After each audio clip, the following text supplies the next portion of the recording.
Hello students, आज हम लोग रघुवीर सहाय जी द्वारा रचित कविता कैमरे में बंद अपाहिज का अध्ययन करेंगे। इस कविता में कवि ने शारीरिक चुनौती को झेल रहे व्यक्ति की पीड़ा के साथ साथ दूर संचार माध्यमों के चरित्र को भी रेखांकित किया है। किसी की पीड़ा को दर्शक तक पहुंचाने वाले व्यक्ति को उस पीड़ा के प्रति स्वयं संवेदनशील होने और दूसरों को संवेदनशील बनाने का दावेदार होना चाहिए। किंतु आज हमारे समाज की यह विडंबना है कि जब पीड़ा को पर्दे पर उतारने का प्रयास किया जाता है तो कारोबारी दबाव के तहत प्रस्तुतकर्ता का रवैया संवेदनहीन हो जाता है। यह कविता टेलीविजन स्टूडियो के भीतर की दुनिया को समाज के सामने प्रकट करती है कि किस प्रकार से वे दूसरों के दुख दर्द, यातना, वेदना आदि को बेचना चाहते हैं। आइए पढ़ते हैं। हम दूरदर्शन पर बोलेंगे, हम समर्थ शक्तिवान, हम एक दुर्बल को लाएंगे एक बंद कमरे में, उससे पूछेंगे तो आप क्या अपाहिज हैं। यहाँ पर कवि ने मीडिया की संवेदनहीनता का चित्रण किया है। कवि का मानना है कि मीडिया वाले दूसरों के दुख को भी व्यापार का माध्यम बना लेते हैं। समर्थ मीन्स होता है सक्षम, शक्तिवान ताकतवर, दुर्बल कमजोर। बंद कमरे से यहाँ पर आशय है स्टूडियो में, किसी भी कार्यक्रम की शूटिंग करने के लिए स्टूडियो में जाने के लिए बंद कमरे का प्रयोग किया गया है। अपाहिज जो अपंग व्यक्ति है, विकलांग है, दुख कष्ट। कवि मीडिया के लोगों की मानसिकता का वर्णन करते हुए कहता है कि मीडिया के लोग स्वयं को समर्थ व शक्तिशाली मानते हैं। उन्हें लगता है कि हमारे पास ताकत है और हम समर्थ हैं, ताकतवर हैं, शक्तिशाली हैं। वे ही दूरदर्शन पर बोलते हैं। अब वे एक बंद कमरे अर्थात स्टूडियो में एक कमजोर व्यक्ति को बुलाएंगे तथा उससे प्रश्न पूछेंगे, क्या आप अपाहिज हैं। अब आप देखिए इनकी संवेदनहीनता का उदाहरण कि वह व्यक्ति अपाहिज है और उससे इस तरह के बेतुके प्रश्न पूछे जा रहे हैं कि क्या आप अपाहिज हैं। तो आप क्यों अपाहिज हैं। अब यह पूछ रहे हैं कि यदि आप अपाहिज हैं तो आप क्यों अपाहिज हैं। आपका अपाहिजपन तो दुख देता होगा। क्या आपका यह अपाहिजपन आपको दुख देता है। उस अपाहिज व्यक्ति से ये पूछा जा रहा है कि ये जो आपका अपाहिजपन है ये क्या आपको दुख देता है। ये प्रश्न इतने बेतुके हैं कि अपाहिज इसका उत्तर नहीं दे पाता। कैमरा दिखाओ इसे बड़ा बड़ा। हाँ तो बताइए आपका दुख क्या है, जल्दी बताइए, वह दुख बताइए। बता नहीं पाएगा। इस प्रकार के प्रश्नों से अपाहिज व्यक्ति घबरा जाता है और वह उनके प्रश्नों का उत्तर नहीं दे पाता, जिसकी वजह से वह चुप रह जाता है। इस बीच प्रश्नकर्ता कैमरे वाले को निर्देश देता है, अपने कैमरे वाले से कहता है कि इसको अपाहिज को स्क्रीन पर बड़ा बड़ा दिखाओ। बिल्कुल कैमरा इतना उसके पास सेट कर दो कि उस चित्र स्क्रीन पर बहुत बड़ा बड़ा दिखाई देने लगे पब्लिक को। फिर उससे प्रश्न पूछा जाएगा कि आपको कष्ट क्या है, अपने दुख को जल्दी बताइए। अपाहिज इन प्रश्नों का उत्तर नहीं देगा क्योंकि ये प्रश्न उसका मजाक उड़ा रहे हैं। आप एक अपाहिज व्यक्ति से अगर इस प्रकार के प्रश्न करेंगे तो उसे कितना कष्ट होगा कि क्या आप अपाहिज हैं तो क्यों हैं, क्या ये अपाहिजपन आपको कष्ट देता है। इस प्रकार के प्रश्न से वह समझ जाता है कि उसका मजाक उड़ाया जा रहा है और वह किसी प्रकार कोई उत्तर नहीं देता है। यहाँ पर इन पंक्तियों में मीडिया की मानसिकता पर करारा व्यंग किया गया है।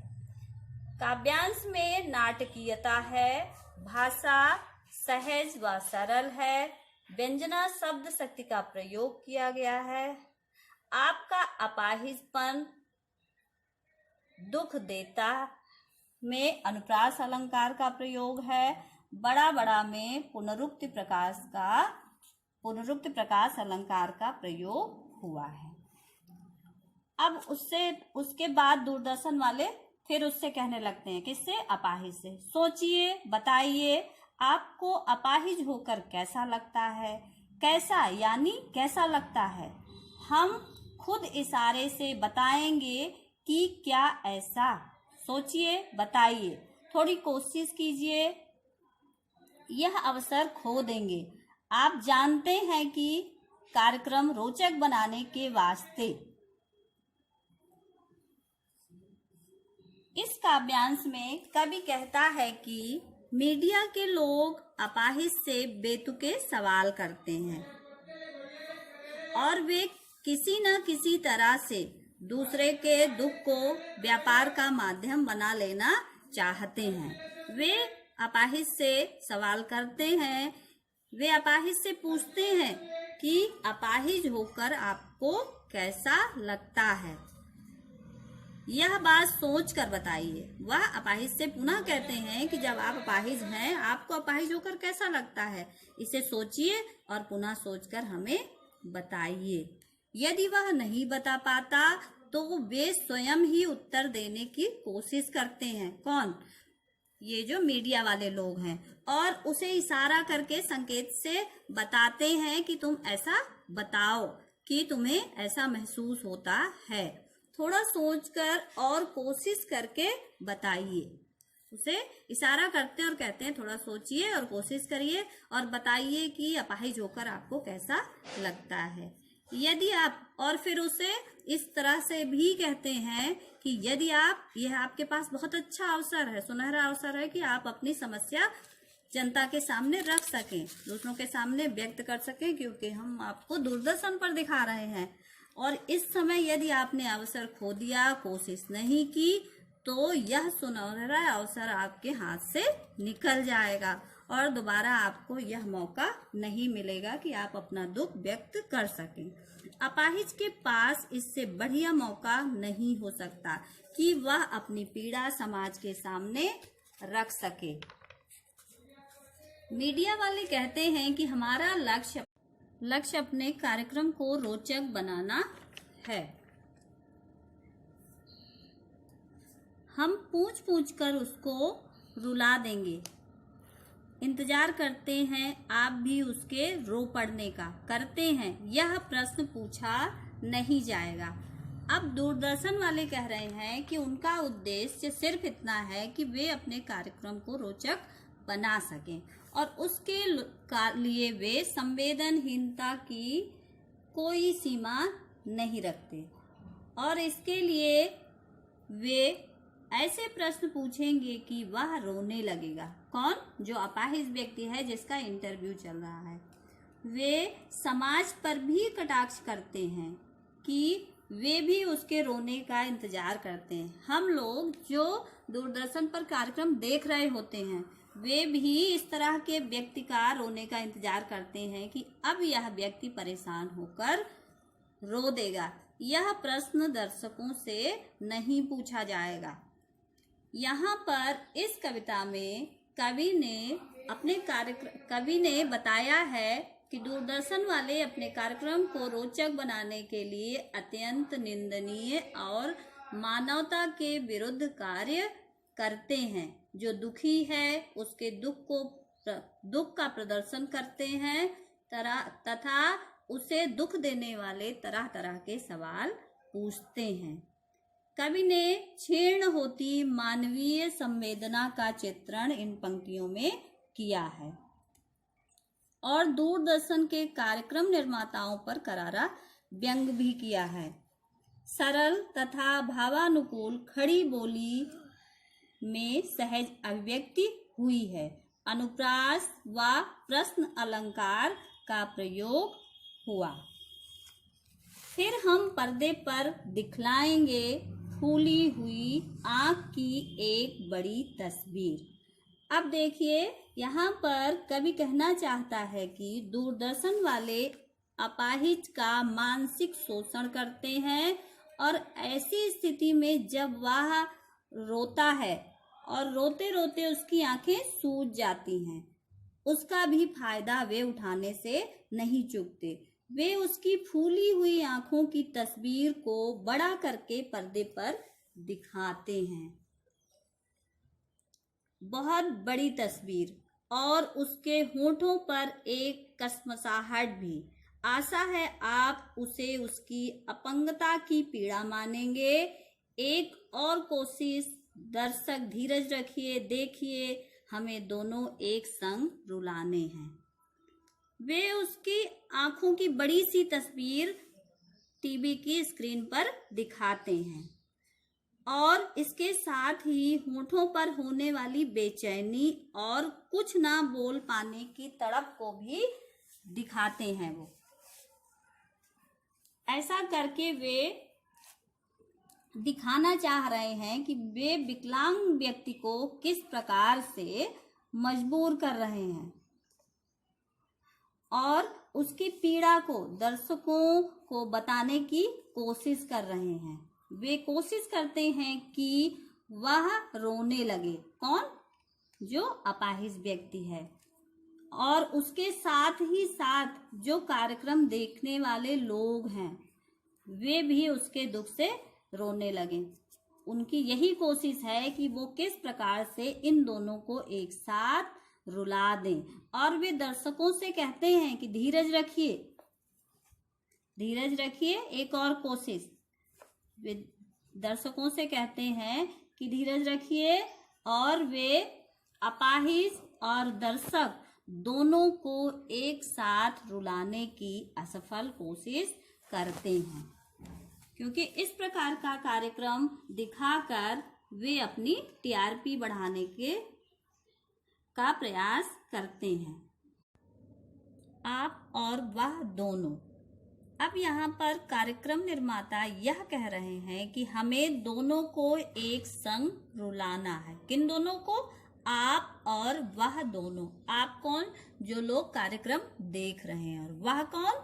जो अपाहिज व्यक्ति जिसका इंटरव्यू हो रहा है, जिसका वे साक्षात्कार ले रहे हैं। कैमरा बस करो, नहीं हुआ रहने दो, पर्दे पर वक्त की कीमत है। अब जब वे दोनों को एक साथ रुलाने में असफल रहे, उसके बाद वे निर्देश देते हैं किसे? जो लोग उनके कार्यक्रम का वीडियो बना रहे हैं, उन्हें निर्देश देते हैं कि अब कैमरा बंद कर दो। यदि अपाहिज अपना दर्द पूर्णतः व्यक्त ना कर पाया तो कोई बात नहीं, वो कुछ नहीं बोल पाया, कोई बात नहीं, पर्दे का समय बहुत महंगा है। कह रहे हैं पर्दे पर वक्त की कीमत है, उनका समय बहुत कीमती है, वे और समय उसके लिए अपना नहीं बर्बाद कर सकते। अब मुस्कुराएंगे हम। आप देख रहे थे सामाजिक उद्देश्य से युक्त कार्यक्रम, बस थोड़ी ही कसर रह गई। धन्यवाद। वे कैमरे को बंद करने के लिए निर्देश देते हैं, कैमरा बंद करवा देते हैं। उसके बाद इस कार्यक्रम के बंद होते ही दूरदर्शन में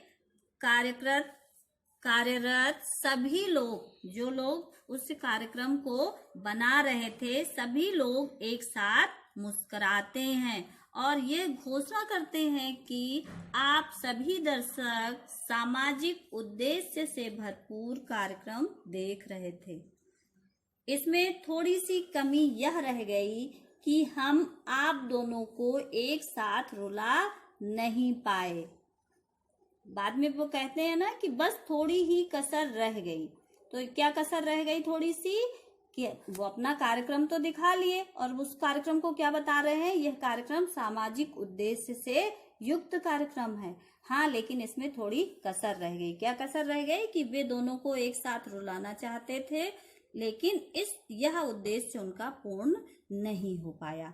फिर भी यह कार्यक्रम देखने के लिए आप सबका धन्यवाद। अंत में वे दूरदर्शन का कार्यक्रम देख रहे लोगों को धन्यवाद देते हैं। यहाँ पर यह कविता बेपर्दा करती है उन लोगों को जो दुख बेचकर यश प्राप्त करना चाहते हैं। इस प्रकार कवि ने मीडिया की संवेदनहीनता को उजागर किया है। मीडिया वालों का एक ही उद्देश्य होता है कि जनता अधिक से अधिक उनके कार्यक्रम देखे, इसके लिए वे किसी हद तक जा सकते हैं। यही कवि ने यहाँ पर दिखाने का प्रयत्न किया है। अपाहिज की बेचैनी तथा मीडिया व दर्शकों की संवेदनहीनता को दर्शाया गया है इस कविता में। मुक्त छंद का प्रयोग हुआ है। उर्दू शब्दावली का भी प्रयोग देखने को मिलता है।